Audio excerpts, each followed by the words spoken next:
जब रात होती है तो हम एक दिया जला लेते हैं और उसकी रोशनी में खुद को महफूज समझते हैं, मगर उस रोशनी के परे जो अंधेरा है वो अपने अंदर बहुत सारी कहानियां समेटे हुए है और इन्हीं कहानियों को आप तक लेकर आता है रात के अंधेरे में।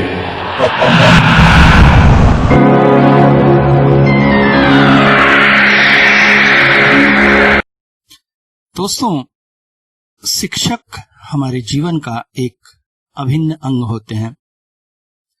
शिक्षक विद्यार्थियों के जीवन में अज्ञान के अंधेरे को मिटाकर ज्ञान का उजाला फैलाते हैं, मगर ये सच्चाई है कि शिक्षकों का जीवन बहुत ही कठिनाई भरा है। खासकर प्राइवेट स्कूल टीचरों की तो हालत बहुत ही बुरी है। सरकारी स्कूल टीचरों को तनख्वाह तो अच्छी मिल जाती है, मगर काम का प्रेशर देखे तो दोनों को ही बहुत ज्यादा होता है। सिर्फ शिक्षण कार्य नहीं, उनसे कई अतिरिक्त कार्य भी लिए जाते हैं जिससे उनके काम का बोझ बढ़ जाता है और उसके साथ ही उनसे ये भी सोचा जाता है कि विद्यार्थी अच्छे से अच्छे अंक लाए, और अगर कोई विद्यार्थी ऐसा नहीं कर पाता है तो इसकी जिम्मेदारी भी शिक्षकों को ही दी जाती है। और ऐसे में स्वाभाविक है शिक्षक का चिड़चिड़ा हो जाना। जब कोई विद्यार्थी ठीक से नहीं पढ़ता है तो हमारे पास एक ही साधन बचता है, उसे प्रताड़ित करना, उसे डांटना, सजा देना। मगर क्या हर बच्चे की योग्यता एक जैसी होती है? क्या कुछ किताबी ज्ञान, कुछ प्रश्नों का उत्तर देकर उसकी योग्यता का मापन किया जा सकता है? कोई बच्चा अगर पढ़ाई में ध्यान नहीं लगा रहा है तो क्या सिर्फ सजा देना ही उसका निवारण हो सकता है? मगर ये सजा कभी कभी कितनी बड़ी सजा बन जाती है। आज ऐसी ही एक कहानी। तेज बादल और बारिश में लड़खड़ाते हुए मास्टर दीनानाथ जी चले आ रहे थे। असल में वो गए थे पास ही के गांव में अपने साले की शादी में, और ऐसा बुरा दिन कि आज सवेरे से ही तेज बारिश हो रही है। किस्मत बहुत ही बुरी है क्योंकि इससे पहले वो तुलसीपुर में कार्यरत थे। तुलसीपुर छोटा मोटा शहर कहना ही सही है, मगर फिर उनका ट्रांसफर हो गया इस गांव में। गांव क्या, नरक समझो, आने जाने का रास्ता ही नहीं, और अगर बरसात हो जाए फिर तो कहना ही क्या। कीचड़ से भरी खेतों के बीच से गुजरती पगडंडी में घुटनों घुटनों तक पानी में चलना किसी के लिए भी संभव नहीं था। आज उनका मन भी नहीं था बाहर जाने का, मगर साला साला होता है, पत्नी का भाई। अगर नहीं जाते तो रिश्तेदारों में चार बातें होती और फिर पत्नी का मुंह फूल जाता, और पत्नी का फूला मुंह लेकर कौन अपनी जिंदगी बिता सकता है। मगर लौटते लौटते शाम होने को आ रही है। काले बादलों ने वैसे ही आसमान को ढक रखा है, इसलिए आज जल्दी ही अंधेरा हो जाएगा, और ऊपर से इस दलदली खेत को पार करना, गिरते पड़ते मन ही मन उन्होंने कहा, बस आधे मुर्दे साले की शादी में जाना, अरे पत्नी का जोर ना होता तो कभी ना जाता। क्या शादी, क्या खाना है, और ऊपर से ये मुसीबत। अब कीचड़ में नहाकर घर पहुंचूं तो किसी तरह से छुटकारा मिले, और कल सुबह फिर जनगणना में भी निकलना है। ओह, जिंदगी नरक बना के रख दी है। मन करता है एक सुटिया के वार से उस अधमरे को ठंडा कर दूं। मास्टर दीनानाथ का सुटिया पूरे स्कूल में फेमस है। मास्टर दीनानाथ वैसे गणित के शिक्षक हैं, पढ़ाते बहुत अच्छा है, मगर मन न लगाकर पढ़ने वाले विद्यार्थियों से उन्हें नफरत है, और विद्यार्थी भी उनसे वैसे ही कांपते हैं क्योंकि उनके हाथों में होता है खून का प्यासा वो बेत का डंडा, जो होमवर्क न करके आने वाले विद्यार्थियों पर शटाक शटाक की आवाज के साथ पड़ता है।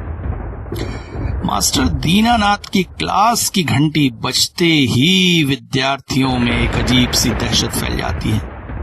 वैसे दूसरे शिक्षकों के डर से कई विद्यार्थियों को अब पेशाब लग जाती है, लेटरिन लग जाती है, मगर मास्टर दीनानाथ की क्लास में तो किसी को कुछ नहीं लगती है।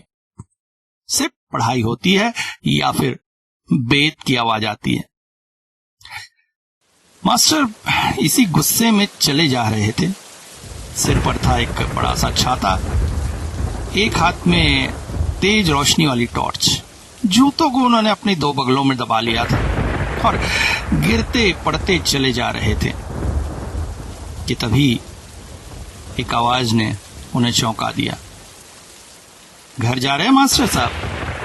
वो हड़बड़ा गया। कौन? इस तेज बारिश भरी शाम में इस सुनसान से खेत में कौन हो सकता है? हाथ का छाता दूर जाकर गिर गया, टॉर्च भी छिटक गई, जूते भी कीचड़ में गिर गए। बिजलियों की चमक की रोशनी के बीच उन्होंने देखा उनसे थोड़ी दूरी पर ही एक 17-18 साल का लड़का खड़ा हुआ था। वो बोले, कौन हो भाई? मैं दीपू। याद नहीं मास्टर साहब? हाँ, आपकी क्लास में पढ़ता था। आप और सारे बच्चे जिसे गधा गधा कहकर बुलाया करते थे। मास्टर साहब डरते डरते यादों में खो गए। याद आया तुलसीपुर स्कूल में आज से 7 या 8 साल पहले, हाँ वही दीपू, एक गरीब सा लड़का जो शायद 1-1.5 किलोमीटर पैदल चलकर स्कूल आता था, मगर पढ़ाई में उसका मन न लगता था। जब भी होमवर्क दो, 5-7 दिन गायब रहकर वापस लौटते महाराज बिना होमवर्क किए। और दीनानाथ जी की तो त्योरियां चढ़ जाती। एक तरह से दीनों को पीटने में उन्हें मजा ही आता था।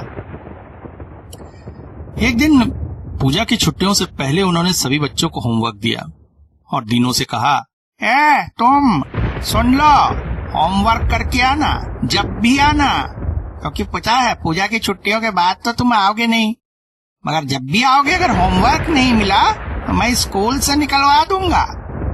दीनों एकटक उन्हें देखता रहा और हुआ भी वही। पूजा की छुट्टियों के बाद दीनू स्कूल नहीं आया, मगर एक दिन अचानक आखिरी बेंच पर मुंह लटकाए उसे बैठे देखकर दीनानाथ जी के सिर पर आग जलने लगी। मगर तभी क्लास का सबसे होशियार विद्यार्थी मकरंद भी कुछ दिनों से नहीं आया था। उन्होंने मकरंद से पूछा, क्यों रे मकरंद, क्या हो गया था? मास्टर जी बुखार था। और दीनू महाराज आए हो? लाओ दोनों अपना होमवर्क दिखाओ। मकरंद तो कॉपी लेकर कूदते फांदते उनके टेबल के पास आ गया, मगर दीनू अपनी जगह खड़ा रहा। मास्टर बोले, क्या हुआ? ये नखरे क्यों? मास्टर जी मैंने भी होमवर्क किया था, सच मानिए। मकरंद ने मुझसे कहा तेरी कॉपी दिखा, मैं अपनी कॉपी भूल आया हूँ और मेरी कॉपी रख ली। अच्छा, मकरंद तुम्हारी कॉपी रखेगा? नाम लिखा है कॉपी में? नहीं लिख पाया था मास्टर जी, इसीलिए तो। बेवकूफ, गधे हैं? मकरंद को झूठा ठहरा रहा है और तू होमवर्क करके लाएगा? साले जन्म में कभी तू पढ़ नहीं सकता। आ इधर आ। दीनू गिड़गिड़ाता रहा, मगर मास्टर की बेत उस पर चलती रही। अचानक ही दीनू कमरे से बाहर निकल गया। मास्टर कमरे के बाहर आकर बोले, आज के बाद तुझे मैं स्कूल से निकालता हूँ। अगर दोबारा स्कूल आया ना तो बेत मार मार के जान ले लूंगा। उस दिन के बाद से फिर दीनू कभी स्कूल नहीं आया। हालांकि मास्टर ने सोचा था कि वो अपने माँ बाप को लेकर आएगा, थोड़ी मान मुनहार करेगा, 2-4 बेत पढ़ेंगे और फिर से वो क्लास ज्वाइन कर लेगा, मगर दीनू नहीं आया सो नहीं आया। बेटा तू तो स्कूल छोड़ के चला गया था। हाँ मास्टर जी, हाँ आप ही ने तो निकाल दिया था। मास्टर का दिल धक से हो गया। तो क्या इस वीराने में इतने सालों बाद वो आज बदला लेने आया है? अरे दिख तो काफी हट्टा कट्टा रहा है, उससे तो मास्टर भी नहीं लड़ पाएंगे। बेटा, मैंने तो तेरे भले के लिए ही कहा था। हाँ मास्टर जी, मैंने कब कहा आपने मेरा बुरा चाहा? मगर कुछ बातें प्यार से भी कही जा सकती है मास्टर जी। मैं बस आपको 2-4 बातें बताने आया हूं। आपको पता है, मेरे पिता पागल थे। मैं और मेरी छोटी बहन पढ़ते थे। माँ दिन रात हाड़ तोड़ मेहनत करके हमारे पढ़ाई का खर्च उठाती थी, मगर मेरा मन पढ़ाई में न लगता था। उस दिन जब पूजा की छुट्टियों में आपने होमवर्क दिया और मैं घर लौटा तो पता चला कि पिताजी कहीं चले गए हैं। बहुत खोजा मगर वो नहीं मिले। तब महसूस हुआ कि मुझे जिंदगी में कुछ बनना ही होगा, तभी माँ और बहन सुख से रह पाएंगे। मैंने उस दिन बहुत मेहनत करके सारे सवाल हल किए थे मास्टर जी, बस कॉपी में नाम लिखना भूल गया था। मकरन मेरी कॉपी ले जाकर आपको दिखा दिया और आपने पेट मारना शुरू कर दिया। मैं डरकर भाग आया, मगर स्कूल से निकला तो माँ का चेहरा आंखों में आ गया। माँ से वादा किया था जिंदगी में कुछ बन के दिखाऊंगा, और स्कूल से भाग आया हूँ। जब ये माँ को पता चलेगा तो नहीं, माँ का सामना करने की हिम्मत नहीं थी, इसलिए मैं सीधा शहर चला गया। वहां कई दिनों तक काम किया, बहुत मेहनत की और बहुत सारे पैसे कमाए। और सालों बाद जब गांव लौटा तो पता चला मेरे जाने के कुछ ही दिन बाद मेरी बहन को बहुत तेज बुखार आया। दवाई के हवाओं में वो उछल बसी। माँ पर तो दुखों का पहाड़ टूट गया। उधर पिताजी चले गए, इधर मैं चले गया और बहन भी चले गई। आपको पता है, वो पागल हो गई। वो प्लेटफॉर्म पर घूमती थी, सबसे कहती थी मेरा बेटा आएगा, मेरा बेटा आएगा, मेरा दीनू आएगा। मैं दिल से रो पड़ा और दौड़कर प्लेटफॉर्म पर जाकर चिल्लाने लगा, माँ कहाँ हो तुम माँ? मगर कोई आवाज न आई। थक हार कर मैं एक बेंच पर बैठ गया। मेरी आंखों से आंसू बह रहे थे।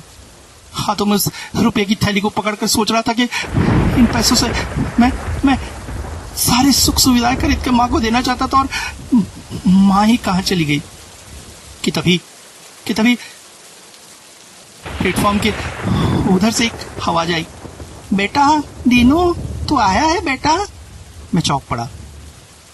उधर एक मैले कुचले कंबल में एक दुबली पतली कंकाल आकृति की औरत खड़ी थी, मगर आवाज से मैं पहचान गया। माँ! मैं दौड़कर प्लेटफॉर्म के पास चला आया। माँ मुझे देखकर खुशी के मारे प्लेटफॉर्म से कूदकर पटरियां पार करने लगी, मगर तभी अचानक एक पत्थर से पैर टकराकर वो लड़खड़ाकर पटरी पर ही गिर पड़ी। पटरी पर टकराने की वजह से उसके माथे से खून बहने लगा। मैंने कहा माँ, और मैं भी पटरियों पर उतर आया। मैं माँ के पास जाकर उसे उठाकर गले लगा लिया और उसे उठाकर किनारे ले ही जाने वाला था कि अचानक एक दानव की आवाज ने मेरे पूरे शरीर को झंझोर दिया।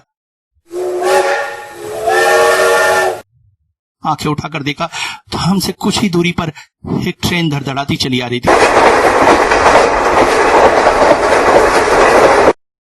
मैं क्या करूं? माँ को कैसे उठाकर ले जाऊं? माँ ने कहा, बेटा दीनू तू चला जा बेटा। मैंने कहा, नहीं माँ, एक बार भागा था तो तुम्हारी ये हालत हो गई। अब नहीं माँ, अब नहीं। अब हमारे पास बहुत सारे पैसे हैं। अब हम सुखी रहेंगे माँ, हम सुखी रहेंगे। कि तभी ट्रेन धड़धड़ाती हुई चली गई। मास्टर दीनानाथ बरसते पानी में कमर तक पानी भरे खेत में ही बैठे हुए थे और सारी बातें सुन रहे थे। वो बोल पड़े, मगर बेटा फिर क्या मास्टर जी? आपने गौर से मुझे नहीं देखा? बिजली चमकते ही मास्टर ने एक बार गौर से उस लड़के की तरफ देखा। और देखकर जैसे सुन्न से हो गए।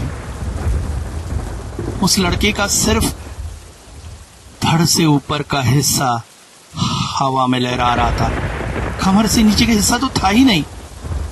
हाँ, ट्रेन ने काट दिया मास्टर जी। क्या? डरिए नहीं मास्टर जी, मैंने कहा ना आप मेरे गुरु हैं, मैं आपका नुकसान करने नहीं आया। सिर्फ ये बताने आया हूं कि हर एक विद्यार्थी होशियार नहीं हो सकता है मास्टर जी। हर एक विद्यार्थी का मन पढ़ाई में नहीं लगता है मास्टर जी, मगर इसका इलाज वेद की मार नहीं है। उसे प्यार से समझाया भी तो जा सकता है, उसकी तकलीफ को समझा भी तो जा सकता है। मगर बेटा इतने सारे बच्चों में, मास्टर जी आपको पढ़ाने से प्यार है तभी तो आपने ये काम किया है ना, तो फिर अपनी काम से प्यार क्यों नहीं मास्टर जी? इतना गुस्सा, इतना क्रोध क्यों? नन्हे नन्हे फूल ही तो होते हैं बच्चे, उन्हें छड़ी से क्यों मारना? मास्टर स्तब्ध से उसकी बातें सुन रहे थे। अगले ही पल चमकती हुई बिजली में मास्टर ने देखा उसके सामने कोई भी नहीं।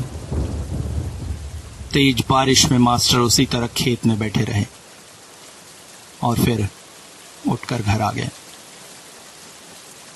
अगले दिन स्कूल में प्रार्थना की लाइन में सभी बच्चों के सामने मास्टर ने अपने उस खून की प्यासी छड़ी को तोड़ दिया। उस दिन के बाद से मास्टर दीनानाथ की क्लास पूरे स्कूल में प्रसिद्ध थी। हर बच्चा चाहे बीमार ही क्यों ना हो, उनकी क्लास अटेंड करना नहीं छोड़ता था और मास्टर भी उतने ही प्यार से बच्चों को पढ़ाते थे। न जाने कितने ही बच्चे मास्टर से पढ़कर डॉक्टर, इंजीनियर और बड़े बड़े पदों में चले गए। दोस्तों, ये कहानी अगर आपके दिल को छूती है तो आपसे एक निवेदन है, चाहे आप शिक्षक हो या ना हो, किसी न किसी बच्चे को पढ़ाने का मौका तो आपको मिलेगा ही, अपनी संतान को ही सही, मगर उसे प्यार से पढ़ाइएगा। क्या पता दूसरा दीनू पैदा हो जाए। वैसे भी हमारे समाज में देखने में आता है कि रिजल्ट के समय कई सारे बच्चे घबराकर, दुखी होकर आत्महत्या जैसा कदम उठा लेते हैं। एक बार फिर से कहूंगा, क्या 2-4 प्रश्न, 2-4 किताबें किसी की योग्यता का निर्णय कर सकती हैं? कुछ प्रश्नों के जवाब नहीं दे पाना क्या किसी का जीवन इस तरह से असफल करता है कि वो आत्महत्या कर ले? बच्चे फूल से होते हैं, उन पर इतना प्रेशर न डालिए कि उन्हें इस तरह के काम करने पड़े। अगर मेरी कहानी आपके दिल को छूती है तो एक लाइक जरूर दे दीजिएगा।